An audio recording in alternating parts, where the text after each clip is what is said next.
فکر تونسویں۔ میں بے حد پریشان بلکہ شرمندہ تھا۔ شرمندگی کا باعث میرا نصیب تھا کہ مجھے کوئی سیریس بیماری لاحق نہیں ہوتی تھی۔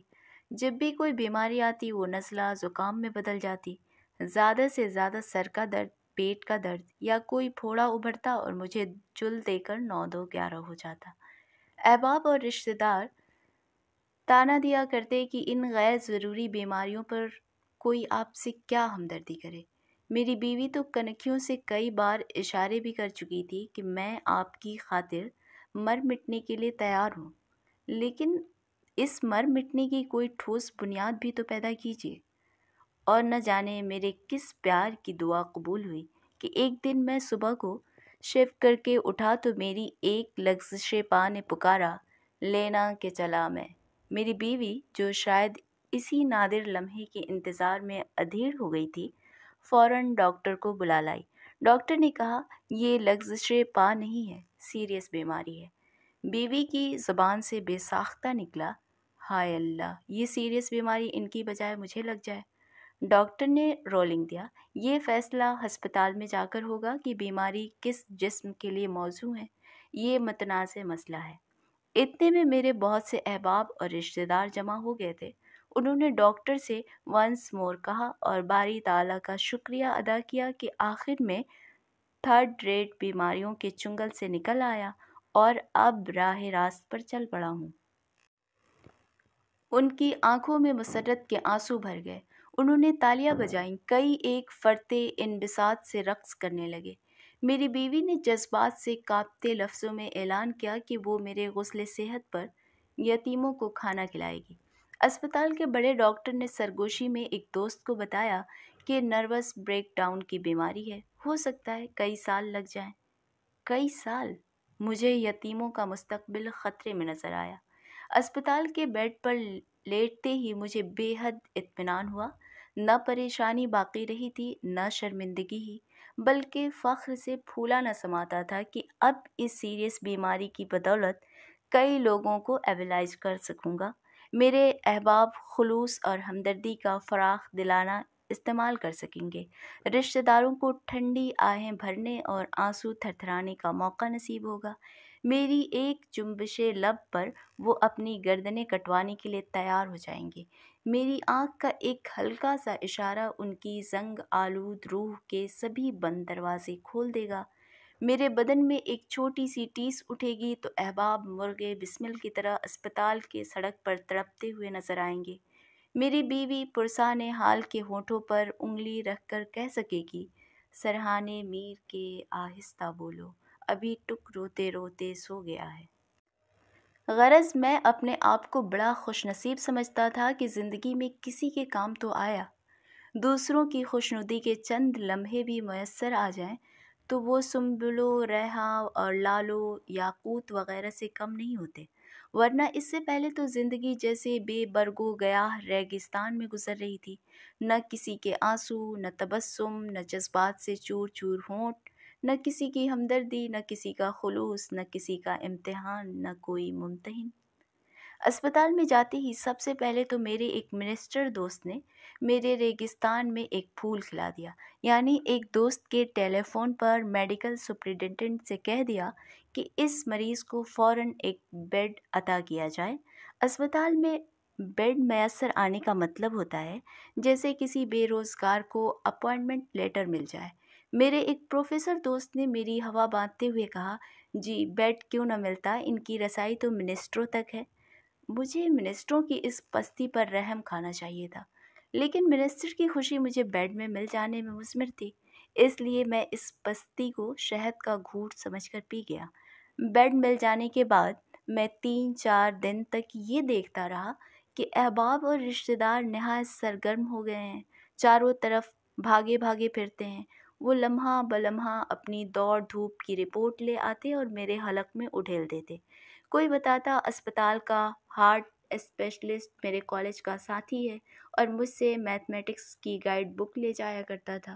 کوئی انکشاف کرتا بلڈ بینک کے انچارج سے میں نے کہہ دیا ہے کہ آپ کی خوش نصیبی ہے، آپ کے اسپتال میں ایک عظیم مریض داخل ہوا ہے۔ یہ انچارج میری خالہ کا چوتھا بیٹا ہے۔ اگرچہ خالہ نے اسے جائیداد سے عاق کر دیا ہے، لیکن اس کی لو میرج سے پہلے کے سبھی لو لیٹر میں نے ہی قلم بند کر کے دیے تھے۔ ایک دوست نے 3 اخباروں میں میری فوٹو اور بیماری کی خبر بے حد ولولہ انگیز انداز میں شائع کروا کے مسرت حاصل کی، جیسے اس نے مجھے مرنے کے بعد جنت کی سیٹ دلوا دی ہو۔ 4-5 دوستوں نے کافی ہاؤس میں ایک ریزولوشن پاس کروا دیا کہ خدا نخواستہ اگر فکر تونسوی کی موت واقع ہو گئی تو پورے کافی ہاؤس کے ممبران نہ صرف باجماعت شمشان بھومی تک جائیں گے بلکہ پسماندگان کے لیے چندہ بھی اکٹھا کریں گے۔ یہ جان توڑ سرگرمیاں دیکھ کر مجھے یوں محسوس ہوا جیسے سارا ہندوستان میری بیماری کی خاطر زندہ ہے، ورنہ درگور ہو گیا ہوتا۔ ہر روز کئی ڈاکٹر باری باری آتے اور مجھے لیبارٹری سمجھ کر تجربے شروع کر دیتے، جیسے یہ ڈاکٹر نہ ہوں، اسکول کے طالب علم ہوں اور میں ایک کاپی ہوں جس پر وہ ہوم ورک کر رہے ہوں۔ پہلے تو میں سمجھا کہ وہ میرے مرض سے خوش ہونے کی وجہ سے سرگرم ہے، لیکن ایک بار میں نے ان کی خوشی سے بور ہو کر ایک ڈاکٹر سے پوچھا، جناب کیا آپ کو مریض سے محبت ہے یا مرض سے؟ وہ بولا، مرض سے، کیونکہ ہم مریض پر ریسرچ کر کے مرض تک پہنچتے ہیں۔ آپ پر ریسرچ کرنے سے بنی نوع انسان کو بھی فائدہ پہنچے گا۔ اور اگر میں نہ آتا تو بنی نوع انسان کا کیا بنتا؟ اس کے جواب میں ڈاکٹر نے اپنے ایک اسسٹنٹ کو حکم دیا، اس مریض کی BCG بھی کرائی جائے۔ دماغ میں توقع سے زیادہ خلل معلوم ہوتا ہے، لیکن میں جانتا تھا کہ میرے دماغ کے خلل کا سبب میری بے پناہ مسرت ہے جو مریض بن کر مجھے حاصل ہو رہی ہے۔ میں یہ سوچ کر جھوم اٹھا کہ اسپتال میں مجھے بے حد رومانٹک ماحول ملے گا۔ میں نے سن رکھا تھا کہ کئی آرٹسٹ لوگ اسپتال میں جا کر ناول تک لکھتے ہیں اور بیماری کو ادب عالیہ میں اضافہ کا باعث بناتے ہیں۔ ان میں سے کئی ایک نرسوں سے پیار بھی کرنے لگتے ہیں، بلکہ کئی نرسیں تو نوکری پر لات مار دیتی ہیں اور ناول نگار کی روح کے نرم گوشے میں دلہن بن کر گھس جاتی ہیں۔ دوسرے دن جب میں چھم سے کسی نرس کی آمد کی انتظار میں آنکھیں بند کیے پڑا تھا، کسی نے میرا کندھا جھنجھوڑا۔ یہ واقعی نرس تھی، میرے متوقع ناول کی متوقع ہیروئن۔ میں نے آنکھ کھول کر دیکھا، نرس خوبصورت نہ تھی، خوبصورت دنیا کے جسم پر ایک چیترا تھی۔ اس نے پہلے مجھے سونگھا، پھر ماحول کو سونگھا، اور جیسے اسے احساس ہوا کہ ماحول نامکمل ہے، اس لیے اس نے میرے بیڈ کے سرہانے ایک میلے سے گدے پر میڈیکل چارٹ لٹکا کر ماحول کو مکمل کر دیا۔ اور مجھے یوں محسوس ہوا جیسے اس نے میری قبر پر دیا جلا دیا ہو۔ میری بیماری اچھلتی کودتی چھلانگیں لگاتی ہوئی جب کئی ہفتے عبور کر گئی تو مجھے شک ہونے لگا کہ ڈاکٹر حضرات کو خدمت خلق سے کوئی دلچسپی نہیں ہے۔ ان کی حالت اس عورت سے بہتر نہیں ہے جو شوہر کے لیے کھانا تیار کرتی ہے، شام کو سبزی وغیرہ لاتی ہے اور صبح دودھ کے ڈیپو کی لمبی قطار میں 2 بوتلیں لانے کے لیے اپنی باری کا انتظار کرتی ہے۔ عام اطلاع میں اسے گرہست کی خدمت کہا جاتا ہے، لیکن گرہستن سے پوچھا جائے تو وہ اسے اکتا دینے والی روٹین کا نام دیتی ہے۔ میرا خیال تھا، اور افسوسناک حد تک غلط خیال تھا، کہ ڈاکٹر جب مریض کی خدمت کرتے ہیں تو اسے انسانیت کا عروج سمجھتے ہیں، لیکن جب میں نے ذرا قریب ہو کر دیکھا تو یوں محسوس ہوا کہ وہ انسانیت سے اکتا چکے ہیں۔ وہ جب مریض کا بلڈ پریشر دیکھتے ہیں یا اس کے ہارٹ، جگر اور پھیپھڑے کی رپورٹ کا مطالعہ کرتے ہیں تو انہیں یوں محسوس ہوتا ہے جیسے آلو چھیل رہے ہوں یا سبزی میں نمک مرچ مسالے کا تناسب پیدا کر رہے ہوں۔ ڈاکٹر سچ مچ ایک انار ہوتے ہیں جس کے 100 نہیں ہزاروں بیمار ہوتے ہیں۔ ہر بیمار سمجھتا ہے یہ انار میرے ہی کھانے کے لیے ہے، اور ڈاکٹر کی بے بسی یہ ہے کہ وہ کسی مریض سے یہ بھی نہیں کہہ سکتا، دوست انار کے متعلق تم جو بھی نقطہ نگاہ بنا لو، میں دخل نہ دوں گا، لیکن ظالم مجھے 5 منٹ کی تنہائی تو عطا کر دو تاکہ میں خدمت خلق سے بلند ہو کر ایک سگریٹ پی سکوں۔ ایک دن میں نے ایک ڈاکٹر سے پوچھ لیا، ڈاکٹر صاحب، آپ کے اندر خدمت خلق کا جذبہ کیوں مر گیا؟ وہ جیسے 2 دونی 4 کا پہاڑا پڑھتے ہوئے بولا، وہ تو اسی دن مر گیا تھا جب میں نے اس اسپتال میں نوکری کے لیے برسوں اپنے گھٹنے اور ماتھا رگڑا۔ ایک نہایت ہی بھونڈے غیر انسانی شکل کے ڈپٹی منسٹر کو وقت کا جہانگیر اور یوسف کہا تھا۔ انسانیت تو اس سماج کے لیے اچھوت کا درجہ رکھتی ہے۔ یہ سن کر مجھے شک ہوا کہ میرے جذبے اچھوت ہیں۔ ڈاکٹر میرے جذبوں کو ہاتھ لگانا نہیں چاہتا۔ وہ صرف اسپتال کے مردہ قاعدے قانون کے چوکھٹے میں گھومے جا رہا ہے۔ اس چوکھٹے کے باہر کی دنیا اچھوتوں کی دنیا ہے۔ اس چوکھٹے میں انسانیت داخل نہیں ہو سکتی۔ ڈاکٹر اس چوکھٹے سے باہر آ کر اچھوتوں کو چھونا نہیں چاہتا۔ جو مریض اسپتال میں اس خیال سے داخل ہوتا ہے کہ ڈاکٹر اس کا انتظار کر رہا ہے اور لپک کر مریض کے جسم میں خدمت خلق کا انجیکشن دے دے گا اور ناچ اٹھے گا، ایسے مریض کو چاہیے کہ وہ اچھوت ہی رہے تو اچھا ہے۔ ڈاکٹر کے لیے سب مریض برابر ہیں، سب بور ہیں، سب اچھوت ہیں۔ بھونڈے ڈپٹی منسٹر نے ڈاکٹر سے انسانیت چھین لی۔ اب تو وہ کسی لیڈی ڈاکٹر سے بھی پیار کرنے سے پہلے دیکھ لیتا ہے کہ اس کی تنخواہ کتنی ہے۔ احباب اور رشتہ داروں تک میرے وارڈ اور بیڈ نمبر کی باقاعدہ اطلاع پہنچا دی گئی تھی۔ ایک دوست نے خلوص کی بلندیوں پر کھڑے ہو کر مشورہ دیا کہ بیڈ نمبر اخباروں میں چھپوا دیا جائے۔ چھپ جانے کے بعد وہ اپنے فرض منصبی سے چھٹکارا پا گئے اور کبھی اسپتال میں نہ آئے۔ باقاعدہ اطلاع کے باوجود سنا ہے، یار دوست ایک دوسرے سے پوچھتے پھرتے، بھائی فکر صاحب کا بیڈ نمبر کون سا ہے؟ شروع میں خلوص کے ماروں کی آمد زوروں پر رہی۔ ان کی آمد پر میرا دل بلیوں اچھلتا اور میں پھولا جاتا کہ میں بیمار ہوں۔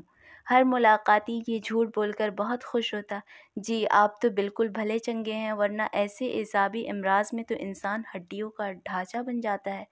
جوں جوں وہ میرا دل بڑھاتے، میں ہڈیوں کا ڈھانچہ بنتا چلا جاتا، لیکن پھر بھی میرا جی چاہتا میری ہڈیوں کی مزید تعداد نمایاں ہوتی چلی جائے تاکہ میں پرسان حال کی محبت کی لذیذ جام لڑھاتا رہوں۔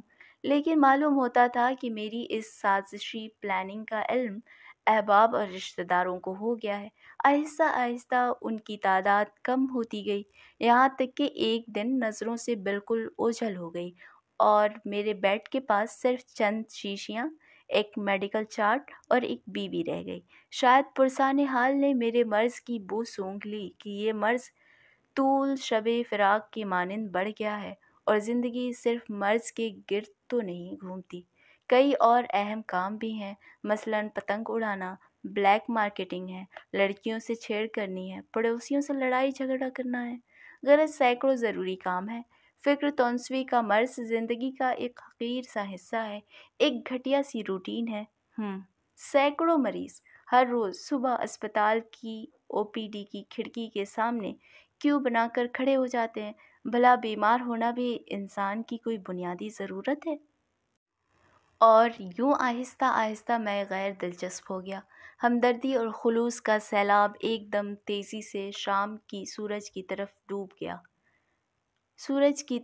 گیا، یہاں تک کہ ڈوبتی شعاعوں کی سرخی بھی نظروں سے اوجھل ہو گئی، اور میں نے پہلی بار محسوس کیا کہ مرض کو عادت نہ بنانا چاہیے۔ اتنی بڑی کائنات ہے اور ایک انسان اس میں ایک بے حد مدھم ہوتا ہوا نقطہ ہے جس سے کوئی لفظ نہیں بنتا، کوئی لکیر نہیں بنتی۔ اس نقطے پر انسانیت اور محبت اور خلوص وغیرہ وغیرہ چیزوں کی بنیاد رکھنا خالی خولی جذباتی پن ہے۔ ممبئی سے ایک افسانہ نگار دوست نے خط لکھا، تم بڑے خوش قسمت ہو کہ دہلی میں بیمار پڑے ہو، اور سنا ہے تمہارے پرسان حال تمہاری اس بیماری کو غنیمت سمجھ کر جوق در جوق تمہیں پوچھنے کے لیے بھی آتے رہتے ہیں۔ لیکن میری بدبختی کہ میں ممبئی میں بیمار ہوں، جہاں کسی کو کسی کی خبر نہیں کس حال میں ہے۔ یہاں کا ہر فرد اپنے بدن کی مختصر سی دنیا کے باہر دیکھ ہی نہیں سکتا۔ میں سمجھتا تھا ان کے پاس جذبات کی کمی ہے، لیکن اب معلوم ہوا ہے فرصت کی کمی ہے۔ جتنے وقت میں وہ مجھے پوچھنے کے لیے آئیں، اتنے وقت میں وہ اپنے مالک مکان سے تو میں کر سکتے ہیں، جو میری بیماری کی خاطر ملتوی نہیں کی جا سکتی۔ 6 ماہ سے اپنے گھر میں پڑا ہوا اور کسی پرسان حال کو ترس آ گیا ہو، کل کسی نے میرے کمرے کا دروازہ کھٹکھٹایا تو میں بے حد جذباتی ہو گیا، کہ آخر کسی پرسان حال کے دل میں خلوص جاگا۔ میں اٹینشن ہو گیا اور مریضوں کی طرح ہائے ہائے کرنے لگا۔ نووارد نے پوچھا، صاحب کیا بات ہے؟ آپ تو کچھ بیمار معلوم ہوتے ہیں۔ کسی اچھے ڈاکٹر سے علاج کرائیے، جلدی تندرست ہو جائیے، کیونکہ ہندوستانی ادب کو ابھی آپ سے بہت امیدیں ہیں۔ میں آج بائی دا وے آپ کے گھر میں ایک ضروری ٹیلی فون کرنے آیا تھا، اجازت ہو تو کر لوں؟ ممبئی کے اس دوست کے خط سے مجھے آپ دیدہ ہو جانا چاہیے تھا، لیکن میرے پاس تھیٹر کے ایک پروڈیوسر دوست بیٹھے تھے، اس لیے میں نے جذباتی ہونا مناسب نہ سمجھا، کیونکہ وہ کہہ رہے تھے، فکر صاحب آپ تو بیماری سے چمٹ ہی گئے ہیں۔ میں پوچھنے آیا تھا کہ وہ ڈرامہ جس کے ابھی 3 منظر قلم بند کرنا باقی ہیں، ان کا کیا بنے گا؟ ڈرامے کا مکمل ہونا بے حد ضروری ہے جناب من، ڈرامے سے زیادہ میری بیماری ضروری ہے۔ میں تو غسل صحت کے بعد ہی وہ سین لکھ سکوں گا۔ میں نے کہا، آپ جلد از جلد تندرست ہو جائیے، ہمارا بڑا نقصان ہو رہا ہے۔ یہ لیجیے، آپ کے لیے آلو بخارا لایا ہوں، کھائیے اور سوچیے کہ کیا دوران مرض آپ ڈرامہ مکمل نہیں کر سکتے۔ دنیا ستمگر نہیں ہے، بلکہ اس کی مجبوری ہے، کیونکہ اسے مرض سے زیادہ اپنے ڈرامے سے محبت ہے، اور محبت کے بغیر وہ سانس نہیں لے سکتی۔ ایک نزدیکی رشتہ دار، کم از کم وہ بدستور مجھے رشتہ دار ہی کہتے تھے، بہت سنجیدہ غم اپنی پلکوں پر تھر تھراتے ہوئے میرے بیڈ کے پاس آئے، میڈیکل چارٹ اٹھا کر آنکھوں سے لگایا اور بولے، خدا چاہے گا تو آپ بہت جلدی صحت یاب ہو جائیں گے۔ میں نے عرض کیا، آپ کو اتنی جلدی کیا ہے؟ وہ روحان سے ہو کر بولے، آپ بیماری میں بھی مذاق سے باز نہیں آتے۔ آپ کی بھتیجی کے بیاہ کا مسئلہ تھا، آپ کی بیماری کے باعث اٹکا ہوا ہے، تاریخ مقرر کرنا ہے، لڑکے والے بہت پریشان کر رہے ہیں۔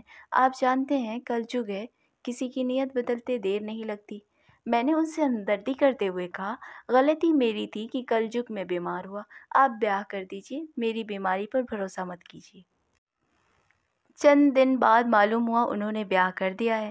میری آنکھ سے ایک آنسو بھی نہ نکل سکا جسے میں ان کے دعوتی کارڈ پر گرا سکتا۔ البتہ میں نے ایک دانشمندانہ قدم ضرور اٹھایا کہ اسپتال کے قواعد توڑ کر گھر آ گیا۔ پرسان حال پر بھروسہ کر کے بیمار رہتے چلے جانا مجھے غیر ضروری معلوم ہوا۔ گھر آ کر ایک اور قریبی رشتہ دار کا پیغام ملا کہ میرا بڑا لڑکا جوئے میں گرفتار ہو گیا تھا، اس پریشانی میں آپ کو پوچھنے کے لیے حاضر نہ ہو سکا۔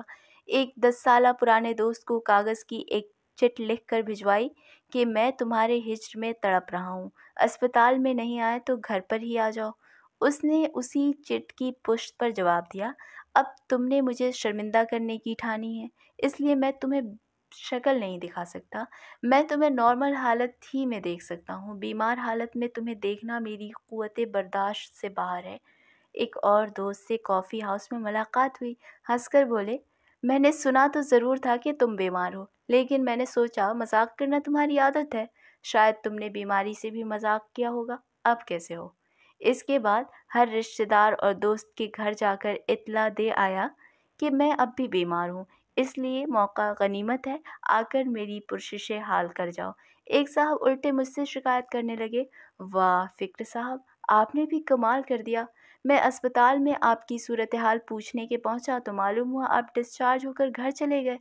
آخر اتنی بھی کیا جلدی تھی؟ ایک دوسرے رشتہ دار کو دوسری شکایت تھی کہ میں اسپتال میں 2 گھنٹے تک ہڈیاں جوڑنے والے وارڈ میں آپ کو ڈھونڈتا پھرا، لیکن ناکام لوٹ آیا۔ کم از کم یہ بتانا تو آپ کا فرض تھا کہ آپ کی ہڈی نہیں ٹوٹی بلکہ اعصابی نظام ٹوٹا ہے۔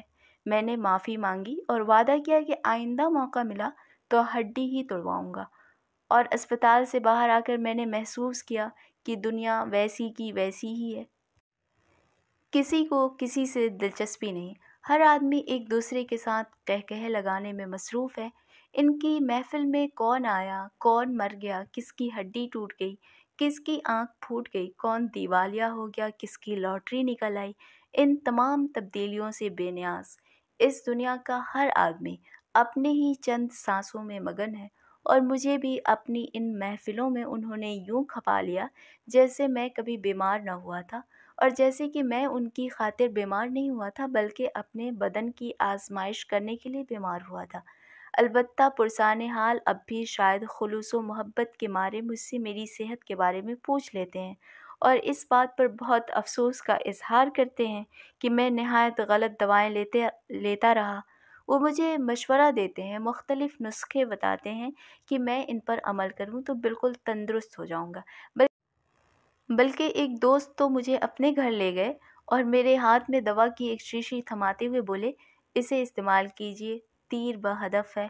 آپ نے ڈاکٹری کا یہ فن کہاں سے سیکھا؟ میں نے ان سے پوچھا۔